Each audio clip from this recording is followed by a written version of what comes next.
ఇప్పుడు మనం ఏ గుడికి వెళ్ళిన అవసరం లేదు, మనమే దేవుడు అవుతాం. అది ఎవరు అవుతారు? ఏ ఋషులు అవుతారు అనమాట. ఇక్కడ ఎంతటి వాడైనా సరే సోహం అనే జపం చేస్తూనే ఉంటారు. అది చెప్తున్నాను అనమాట. ఆత్మన్నిత్యామంత్రే ప్రతి నిమిషం కూడా జపం చేస్తూనే ఉన్నాను నీకోసం. ఈసారి నుంచి శివ సంకల్పాలు. మనం ఏ పని చేసినా, మనం ముందుకు వెళ్ళినా, వెనక్కి వెళ్ళినా, పైకి వెళ్ళినా, కిందకి వచ్చినా, ఏ పని చేసినా కూడా శివ సంకల్పమే. మనకి దెబ్బ తగిలినా శివ సంకల్పమే, మనం పైకి వెళ్ళినా శివ సంకల్పమే. ఇదంతా కూడా శివుడు ఆజ్ఞ మేరకే జరుగుతుంది.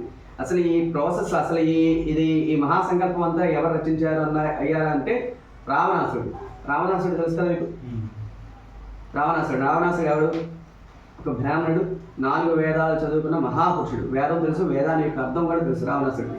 అయితే ఈ రావణాసుడికి ఏమనిపించిందంటే, ప్రతి ఒక్కరు శివుడి మీద నీరు పోసేస్తున్నారు, ఎవరు పడితే వాళ్ళు అభిషేకం చేస్తున్నారని గ్రహించి అతను వద్దకు వెళ్ళకుండా, జనరల్గా మనం ఏం చేస్తాం, గుడి దగ్గరికి వెళ్ళి శివుడి మీద నీరు పోసేస్తున్నాం అభిషేకం అనుకుంటున్నాం, అంతే కదా. కానీ అదే అభిషేకం కాదు. ఎవరైతే న్యాస పఠనం చేస్తారో, న్యాస పఠనం చేసి